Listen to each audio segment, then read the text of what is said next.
After being held to a 1-1 draw by Burnley, Manchester United still haven't answered those questions that have been hanging around Old Trafford for months. The club is in shambles, and the players are playing with zero purpose, and there's a clear lack of identity.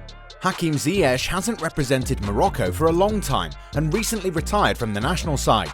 This is something that a few people did see coming, and we'll tell you why.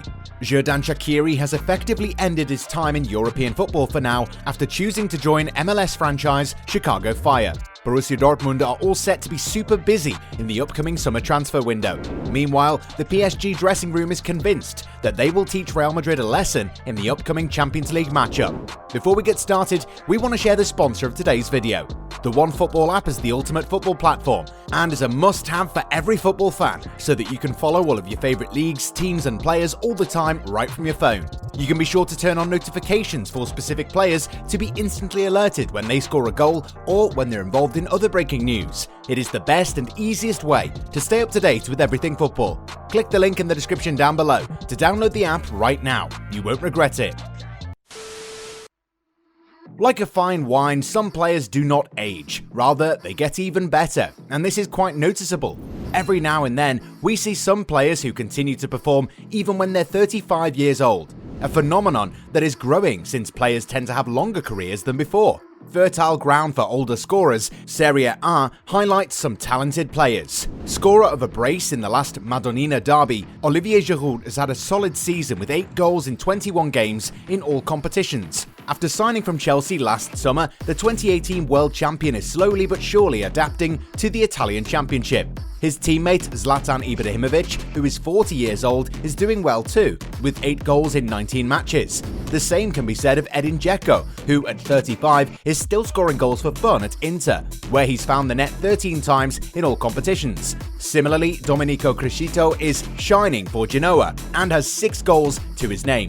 In La Liga, Luis Suarez has managed 10 goals for Atletico Madrid, while Radamel Falcao keeps coming up with the goods for Rayo Vallecano. Jorge Molina is 39 but has done well for Granada, scoring 9 times. Then you've got Cristiano Ronaldo, who at the age of 37 is playing in the Premier League, where he scored 14 goals, while Jamie Vardy has 11 goals to his name.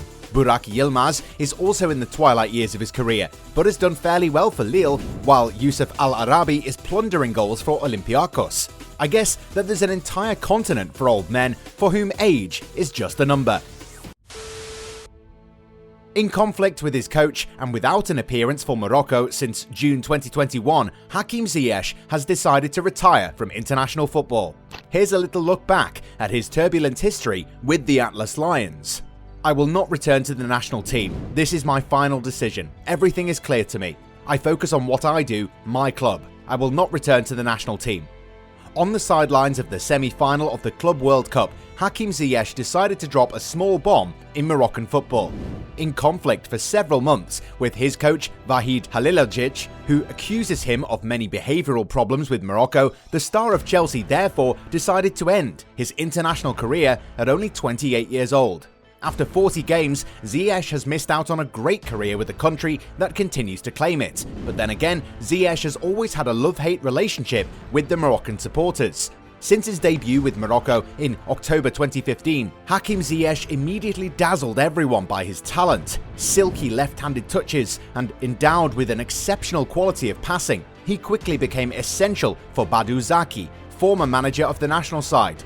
With the arrival of Hervé Renard as coach, the beginnings were of the same ilk, but in the end, the character of the player had ended up causing some problems, and a first contract with Renard had deprived him of a place at the 2017 AFCON.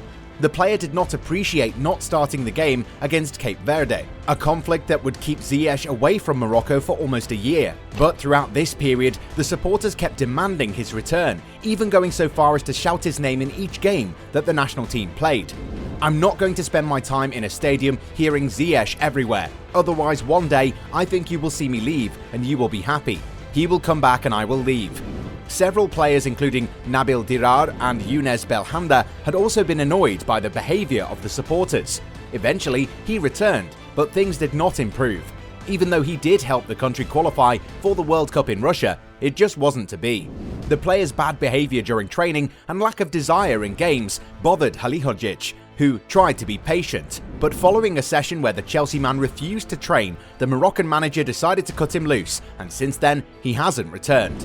The Bosnian tactician has been clear that he will no longer trust a player who has the potential to ruin team environment, something that the coaching staff has worked hard on since taking over. In the end though, it became clear that Ziyesh had no future with the national side, so he decided to retire. But then again, a change in manager somewhere down the road could change all of that. After signing for Lyon from Liverpool last August for €6 million, Jodan Shaqiri has left the French Giants for MLS franchise Chicago Fire. The move came as something of a surprise, but Lyon confirmed the transfer, which would cost Fire about €7 million. An unexpected transfer for Lyon while the winter transfer window has just closed almost everywhere in Europe, but a very good one for the club. Indeed, with this departure, Lyon will recover €7 million, but also ease the load on their wage bill.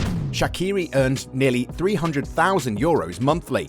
After a solid Euro 2020 with Switzerland, the executioner of the France team joined the Ligue 1 side with a view to earning more game time. However, it became clear that since his arrival in France, he was never able to impose himself in Peter Bosch's starting 11 and put in average performances, both in Ligue 1 and in Europe. With only 2 goals and 3 assists in 16 games across all comps, Lyon are definitely not going to miss him much.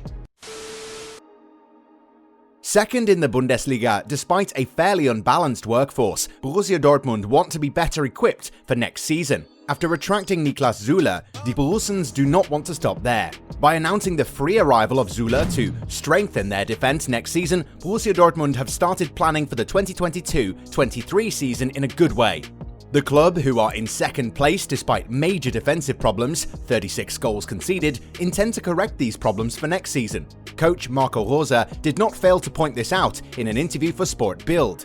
We still have to try to continue to work on the workforce this summer to optimize certain things. It's the job of each club, it's just professional. This is good because its leaders also have great ambitions.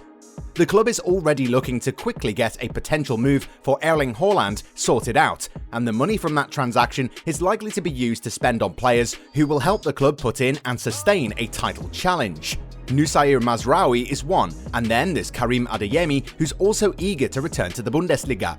We're keeping an eye out on all the potential movements, so we'll keep you posted. Another game, another draw. Manchester United tried something different against Burnley at Turf Moor, but unfortunately, the result was the same. Ralf Rangnick's men started the game well and looked set to take away all 3 points. However, this is a team of 2 halves these days. They're simply not consistent enough to keep their energy levels the same over 90 minutes. Middlesbrough took advantage of this malaise and won their FA Cup tie on penalties.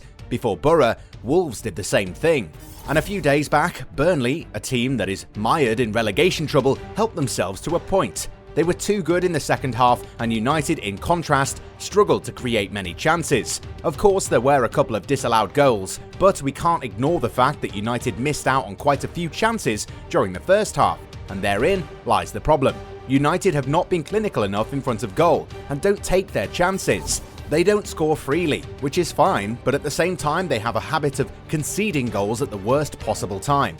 If the defense was watertight, wins, even if they were too close for comfort, would have been acceptable. But then again, they just don't have it in them to keep a clean sheet. Harry Maguire was once again as poor as he has been this entire season. And then there's a disconnect between the midfield and defense.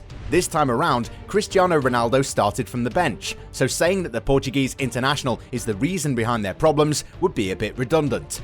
Burnley had a few good chances too, and by not trying to add to their advantage, they were punished. The result means that Rangnick's men have been pushed out of the top 4 and are 2 points behind West Ham. The clock is ticking, and we fear that United might miss out on Champions League football for next season if they continue to play like a mid-table side.